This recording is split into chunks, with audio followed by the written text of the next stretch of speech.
এদিকে বাংলাদেশ থেকে আমদানি করা পণ্যের ওপর ৩৫% শুল্কের ফলে কোটি কোটি ডলারের তৈরি পোশাকের বিদেশি ক্রয়াদেশ বাতিল হতে পারে বলে মনে করছেন ব্যবসায়ীরা। যদিও প্রয়োজনীয় পদক্ষেপ নেওয়ার জন্য এখনও সময় আছে বলছেন অর্থনীতিবিদেরা। এদিকে বুধবার মার্কিন বাণিজ্য প্রতিনিধির সঙ্গে বাংলাদেশের দ্বিতীয় দফার বৈঠকে শুল্ক নিয়ে ভালো খবর পাওয়ার আশা করছেন অর্থ উপদেষ্টা। বান্ডেল থাকলে প্রতি সেনমানিতে টাকা বাঁচবে। বিকাশ সেনমানি বান্ডেল কিনে জিতুন প্রতি লেনদেনে। ৩ মাস শুল্ক বিরতির পর অবশেষে বাংলাদেশ থেকে আমদানি করা পণ্যের উপর মাত্র 2% কমিয়ে ৩৫% শুল্ক নির্ধারণ করেছে যুক্তরাষ্ট্রের প্রেসিডেন্ট ডোনাল্ড ট্রাম্প, যা আগামী ১ আগস্ট থেকে কার্যকর হবে। ব্যবসায়ীরা বলছেন এর প্রভাব সরাসরি গার্মেন্টস খাতের উপর পড়বে, দাম বাড়বে বাংলাদেশি পণ্যের।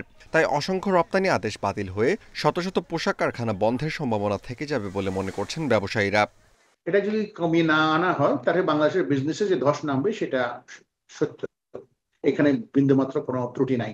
Customer they want the tariff cheaper, যেখানে যে দেশে প্রায় যেখানে চিপার সেখান থেকে তারা প্রোডাক্ট নেবে। তবে অর্থনীতিবিদরা মনে করছেন এখনও আলোচনার জন্য ৩ সপ্তাহ সময় আছে, তাই এর মধ্যে শুল্কের হার কমাতে প্রয়োজনীয় পদক্ষেপ নেওয়ার তাগিদ তাদের।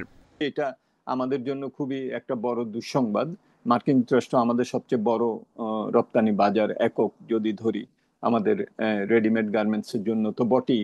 তো সেদিক থেকে আমাদের এখন কিন্তু ৩ সপ্তাহ সময় আছে আরো আলাপ আলোচনা করার। সেটাকে আমরা যদি ব্যবহার করতে পারি, অন্তত ভিয়েতনামের 20%-এর কাছাকাছি যদি আমরা যেতে পারি, তাহলেও আমাদের মূল একটা প্রতিদ্বন্দ্বীর সাথে আমরা একটা সমপর্যায়ে আসতে পারবো। 35% কস্ট বেড়ে যাবে আমাদের পণ্য যেটা ইম্পোর্টেড হবে ইউএস।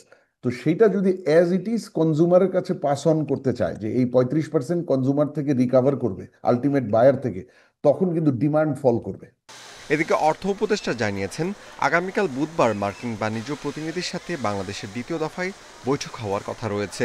বৈঠক থেকে শুল্ক নিয়ে ভালো ফল পাওয়ার আশা করছেন তিনি। ডেফিসিট মাত্র $5 বিলিয়ন, ভিয়েতনামের 125 বিলিয়ন।